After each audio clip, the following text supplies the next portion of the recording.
E aí pessoal do Você Mais Rico, aqui quem fala é Bruno Perini, criador do canal, e nesse vídeo eu vou responder uma pergunta que eu recebo muito. Por que governos gostam de inflação? Eu vou listar inclusive 6 motivos para que eles apreciem essa desvalorização do dinheiro ao longo do tempo. E pode parecer até meio contraintuitivo, porque afinal de contas, quando você vai acompanhar um noticiário, ler um jornal, uma revista, eles sempre dão destaque para a inflação, mostrando, olha, a inflação está subindo, e sempre colocando isso como algo ruim. E na minha opinião, de fato, é algo ruim. Mas, mesmo sendo ruim, você vai olhar o Banco Central e ele tem para esse ano uma meta de inflação de 3,75%, com 1,5% de tolerância para cima ou para baixo. E, em outras palavras, o que ele está falando é que nesse ano ele planeja desvalorizar o dinheiro que você tem na sua carteira em 3,75%, com 1,5% de tolerância para cima ou para baixo. Então, se inflação é ruim, por que bancos centrais têm metas de inflação? Não parece um negócio meio estranho? E antes de entrar nos 6 motivos que eu vou listar aqui mostrando por que governos gostam de inflação, eu acho que é interessante a gente começar do começo.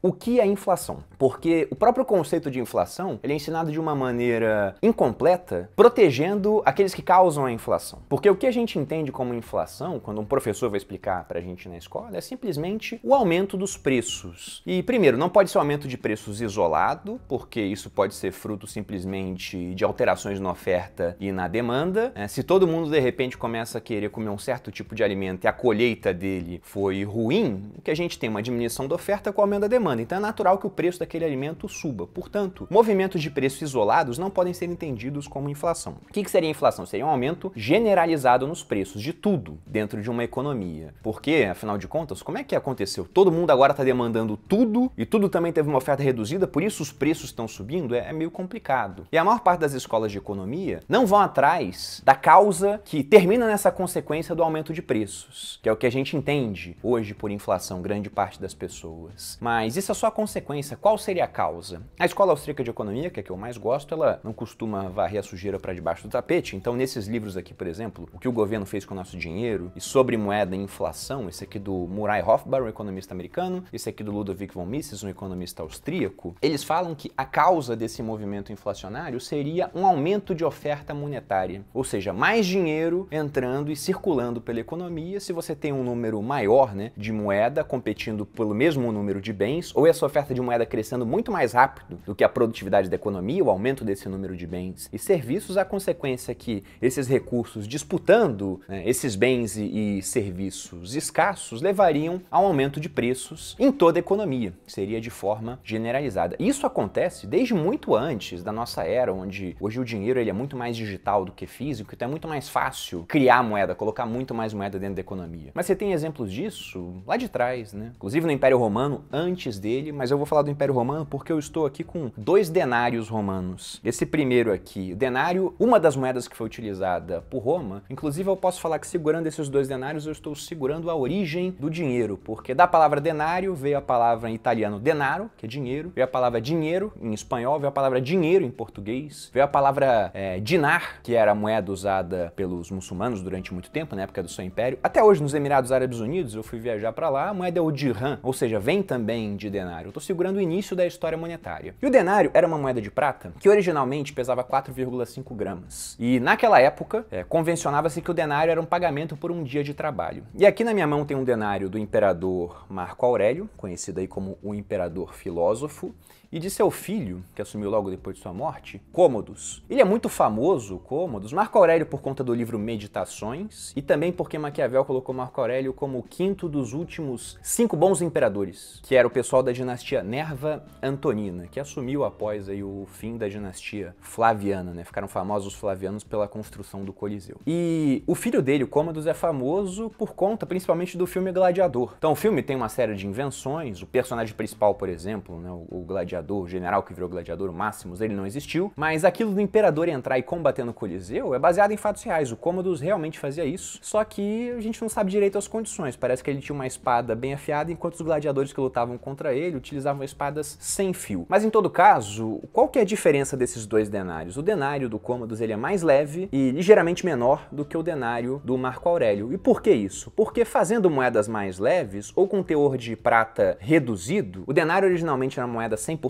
de prata e depois, com o passar do tempo, ele foi sendo degradado até chegar uma hora onde ele tinha 5% de prata. A própria cor dele mudou de prata para verde. Mas com a mesma quantidade de de prata, o que os imperadores romanos conseguiam fazer? Eles conseguiam cunhar mais moedas. Então colocavam esse dinheiro na economia, mais dinheiro circulando, o mesmo número de bens, o preço dos bens subia. Eles não entendiam esses fenômenos econômicos naquela época, então muitas vezes tabelavam os preços. Hoje nós entendemos e ainda fazemos isso, imagina naquela época. Esse tabelamento de preços gerava uma escassez de bens, porque o preço de tudo subindo, tabelavam o seu preço de revenda. Chegava uma hora onde para revender você tinha que ultrapassar esse preço para ter lucro. Se não pudesse ultrapassar, porque o imperador ia cortar a sua cabeça e te jogar para os leões, você deixava de produzir e ia fazer outra coisa, né? Às vezes até se voltava para a sua subsistência, se era impossível fazer o comércio. Então, por uma série de cagadas econômicas, o império foi ficando mais frágil e acabou culminando aí na queda em 476, mas muito por conta de problemas monetários pelos quais o Império Romano passou, inclusive crises inflacionárias gravíssimas. E até hoje, mesmo tendo esse baita exemplo histórico, a gente continua fazendo isso e governos continuam gostando de inflação, mas como eu disse, há motivos, e eu vou começar a listar esses motivos agora. O primeiro deles, que como eu mostrei aqui foi utilizado inclusive pelos imperadores romanos ao longo da história, é porque a criação de mais moeda é uma das formas de bancar as contas do governo. Se a gente for pensar, o governo ele tem três formas básicas para se financiar. Ele pode aumentar os impostos, o que é extremamente impopular, governantes já perderam a cabeça por conta disso, em épocas onde o imposto era muito mais baixo do que hoje em dia. Além disso, ele pode emitir mais dívida, mas há um limite para essa emissão de dívida. Se ela começa a ficar muito grande, principalmente no caso de um país como o Brasil, que é emergente, as pessoas começam a pensar, esse país não vai ter condição de pagar essa dívida. Então cobram juros mais altos, cobrando juros mais altos, o serviço da dívida, o dinheiro que a gente gasta apenas para pagar os juros, também fica maior, a dívida cresce de maneira mais rápida, isso faz com que o país perca confiança internacional e menos gente quer financiar a nossa dívida, ou quer financiar por juros ainda mais altos. Por isso há um limite. Mas a outra maneira de fazer isso, que tem consequências às vezes imperceptíveis num prazo muito curto, é através da criação de mais dinheiro. Você cria mais dinheiro, há mecanismos para isso na economia, os próprios bancos são capazes de criar mais dinheiro através do sistema de reservas fracionárias. Se os juros estão baixos, eles emprestando dinheiro estão colocando mais dinheiro na economia. E com essa criação de moeda, no começo, inclusive, as pessoas elas acham bom. As consequências, elas só aparecem depois, né? E esse seria, inclusive, o segundo motivo, essa questão dos estímulos que a gente tem dentro de um governo. As democracias, com regimes de 4 anos, elas são voltadas para estímulos de curto prazo. Porque se a gente for pegar aqui, até o próprio caso do imperador romano Marco Aurélio, ele ficou 19 anos no poder. O filho dele, que veio depois, ficou mais 12. Então imagina se ele estivesse degradando a moeda desde o começo do governo dele. Ao longo de 19 anos, o processo inflacionário teria sido gigantesco, provavelmente ele não teria sido um bom imperador, talvez perdesse a cabeça, o filho dele também, mas como ele fez um bom governo, o filho conseguiu assumir e ficou mais 12 anos, mesmo sendo um governante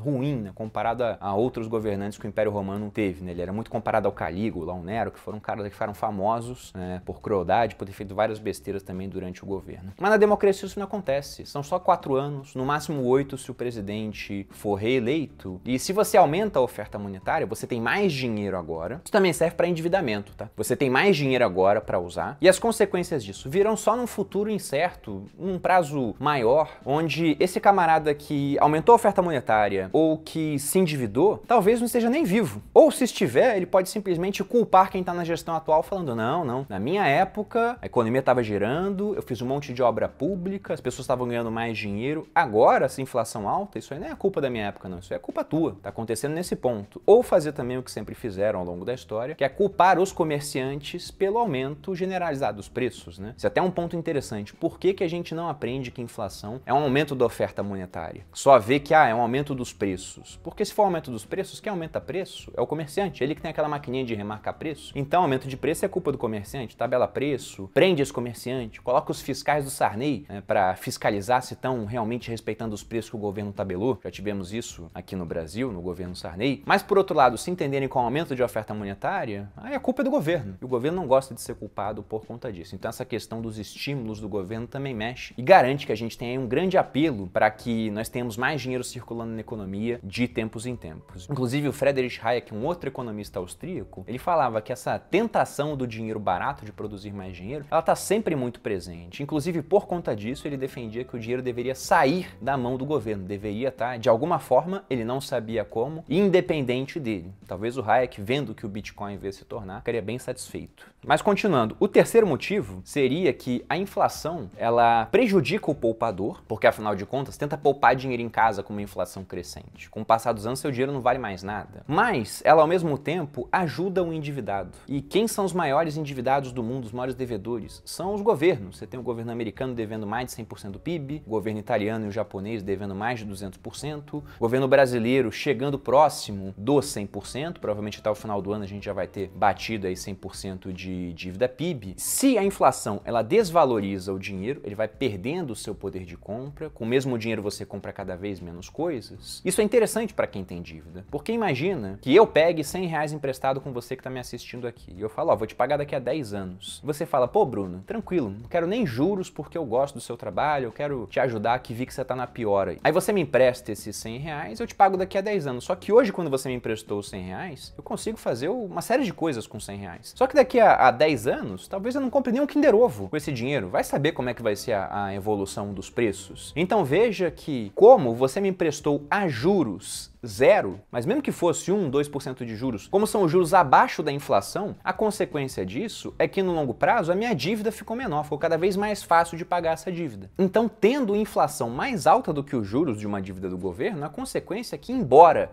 nominalmente, ou seja, os números, né, dessa dívida estão aumentando, em termos de poder de compra, né, em termos reais, essa dívida está ficando menor com o passar do tempo. Por isso que governos eles têm essas metas de inflação. E muitas vezes gostam de manter a inflação um pouquinho acima da taxa de juros. Isso é o que está acontecendo no mundo nesse período, inclusive aqui no Brasil. Nós temos uma Selic que agora está em 2,75, com IPCA de 12 meses em 5,2. Se for pegar o IGPM, então, que é um outro índice usado para medir também esse aumento de preços, está acima de 30%. Então veja como os juros estão abaixo da inflação agora. E você pode até pensar, mas é uma diferença de 2%, não é tanta coisa assim. Pois bem, vamos imaginar o seguinte, mantém essa diferença aí de 2% de inflação sobre os juros, né? 2% a mais para a inflação, ao longo de 20 anos, e o que você vai ter é uma redução da dívida em quase 50%. Ao longo de 30, e ela cai em termos reais, né, 80%. Ou seja, é muito interessante caso o governo consiga manter essa dinâmica de juros mais baixos do que a inflação. Assim, ele reduz bastante a dívida pública. O quarto ponto, e provavelmente muitos de vocês estão sentindo isso na pele, é a questão de que uma inflação crescente com uma tabela de impostos fixa faz com que cada vez mais dinheiro das pessoas vá parar na mão do governo. Dando um exemplo sobre isso, você pega lá o começo do Plano Real, volta para julho de 1994. Naquela época, só começava a pagar imposto de renda quem ganhava mais de R$ 591,10. Até esse valor, a pessoa era isenta. Em termos de salário mínimo, o salário mínimo daquela época era de R$ 64,79. Você tinha que ganhar mais de 9 vezes o salário mínimo para começar a pagar imposto de renda. Hoje em dia, se você ganha mais de R$ 1.903,98, você já está pagando imposto de renda de 7,5%. Então, comparando com o salário mínimo, em 94 você tinha que ganhar mais de 9 vezes. Hoje, com o salário mínimo na casa aí dos R$ 1.100, se você ganha um pouquinho menos de 2 salários mínimos, parabéns, você já está pagando imposto de renda. E o outro ponto é que, mantendo aí um crescimento de 5% da inflação médio ao longo dos próximos anos, e sem reajustar a tabela, em 30 anos todo mundo vai estar pagando 27,5% de imposto de renda. Imaginando que os salários vão sendo indexados à inflação, a inflação vai subindo, os salários vão subindo, a tabela está fixa, daqui a pouco está todo mundo pagando bastante imposto e tornando um percentual maior das receitas privadas, né, transformando isso em receita pública. Então, se ninguém mexer na tabela, isso vai continuar acontecendo com o passar dos anos. O pessoal fala, paga mais imposto, mas veja também a grande mudança que nós tivemos no salário mínimo. É até um argumento, mas só olhar salário mínimo não é interessante. Pelo seguinte, né, vamos supor que o governo agora aumentar o salário mínimo para R$ 3.000. Nossa, o salário mínimo aumentou bastante. O que aconteceria com o desemprego? Ele também ia aumentar. Então, onde é que as pessoas iam tirar dinheiro na pandemia para pagar salário mais alto para as pessoas? Iam ter que repassar isso para os preços dos produtos. Mas o consumo, ele tá ruim, né? Porque afinal as pessoas não têm dinheiro, elas consomem menos. Como o consumo delas vira renda de outra pessoa, isso afeta a renda de outras pessoas que também consumiram menos. Então, simplesmente o que nós teríamos seria um desemprego maior. Então, se com 3.000 acontece isso, será que com 1.100 também já não afeta? Muito provavelmente sim. Então, só comparar salário por salário não é a melhor das ideias, né? Mas observe essa questão do imposto. Antes tinha que ganhar bem mais de um salário mínimo para pagar imposto. Hoje, ganhando menos de 2, você já está sendo agraciado aí com essa subtração das suas receitas. O quinto ponto, ele é até estranho, mas vocês vão ver aqui ao longo do exemplo que ele é real. A questão é que um pouco de inflação deixa as pessoas psicologicamente satisfeitas, né? A gente viu que para o governo esse pouquinho de inflação é bom, vai reduzindo a dívida pública. Com imposto fixo vai aumentando, o percentual de receita que vem parar na mão dele, mas as próprias pessoas costumam apreciar esse leve aumento de preço. Você se sente bem quando você compra uma ação por, sei lá, R$100 e vende no ano seguinte por 105, mesmo que a inflação tenha sido de 5% ao ano, o que não te daria ganho real nenhum, né? Seria apenas um ganho inflacionário e sobre o qual você ainda pagará imposto se estiver vendendo mais de R$20.000 no mês, vai pagar 15% de imposto sobre esse ganho. Mesma coisa com imóvel, você gosta de poder falar, nossa, eu comprei um imóvel lá em 1994 e vendi ele por 6 vezes o que eu comprei agora em 2021.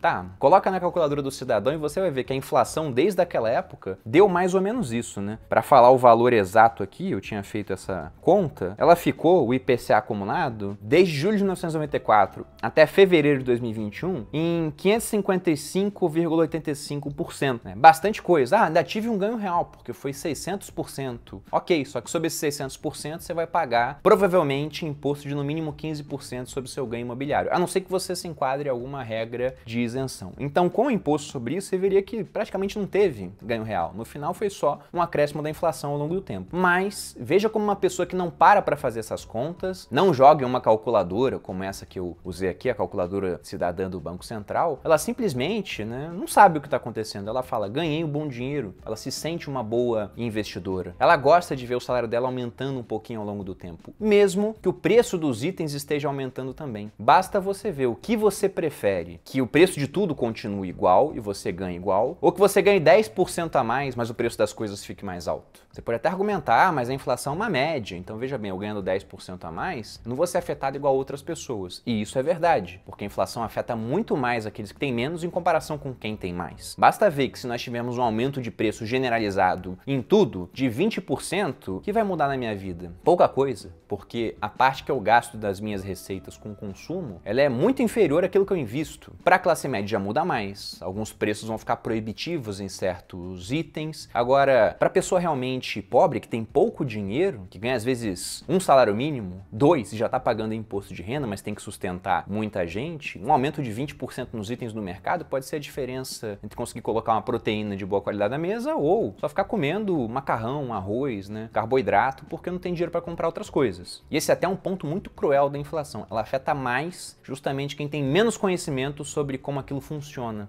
Muitas vezes o governo mais inflacionário é justamente aquele que fala que vai defender quem é mais afetado, o pobre, mas fica lá aumentando a oferta monetária na economia, o que leva ao aumento dos preços. E o último ponto aqui dessa lista de 6 itens é que governos gostam de inflação porque eles também morrem de medo da situação contrária, que seria a deflação. Se a inflação ela tem como consequência esse aumento generalizado dos preços, porque afinal o dinheiro está se desvalorizando e a causa disso é um aumento da oferta monetária, a deflação seria o contrário. Então, ao invés de aumento dos preços, você tem a diminuição, porque o dinheiro está ganhando poder de compra. Isso acontece através de uma contração da oferta monetária. E por que governos morrem de medo de deflação? Pelo exato motivo contrário de tudo que a gente viu aqui. O preço das coisas caindo, as pessoas não ficam satisfeitas. Pô, comprei um imóvel, agora ele tá mais barato. Comprei uma ação, agora ela tá mais barata. Se for pontualmente, tudo bem. Se for ao longo do tempo, elas não gostam. O outro ponto também é que enquanto governos tributam ganho de capital, mesmo que seja um ganho que ele não é real, é só o efeito da inflação, eles não podem tributar um prejuízo, então eles acabam arrecadando menos. E como governos são muito endividados, né, essa dívida crescendo em termos reais, fica mais difícil de ser paga. Seria, dando um exemplo aqui apenas para tornar o entendimento mais fácil, é como se você tivesse pego dinheiro emprestado em Bitcoin. Você pegou dinheiro emprestado em Bitcoin sem juros. Você pegou 5 Bitcoins emprestados comigo no ano passado. Sem juros, né? Na camaradagem. Mas como é que você vai me pagar agora, sendo que ano passado o Bitcoin estava custando 40 mil e agora custa 300? Olha o quanto a sua dívida aumentou porque ele é uma moeda deflacionária, que vai ganhando poder de compra com o passar do tempo. No Brasil, a gente tem várias histórias de pessoas quebrando assim. Quem pegou dívida em dólar, por exemplo, no final dos anos 90, quando em 99 o dólar saiu daquela paridade de 1 para 1 com o real, foi para 2 para 1, teve um monte de gente quebrando por conta disso. Então, uma dívida em uma moeda que aumenta o seu poder de compra, que tem um ganho nessa parte, ela é terrível para o endividado. E, novamente, quem são os maiores endividados do mundo? Os governos. Então, sempre que nós temos alguma situação esporádica que levaria a uma deflação, ou seja, um aumento do poder da moeda, o que os governos se apressam em fazer? Eles vão lá e emitem mais moeda, eles dão um jeito de provocar a inflação. E o exemplo mais recente que tivemos disso no mundo, não só aqui no no Brasil foi 2020, durante a pandemia. No começo da pandemia, todo mundo correu para a segurança do dinheiro, principalmente do dólar. O dólar ele subiu bastante de preço, né? Muita gente querendo comprar algo que é escasso, embora tenha sido muito produzido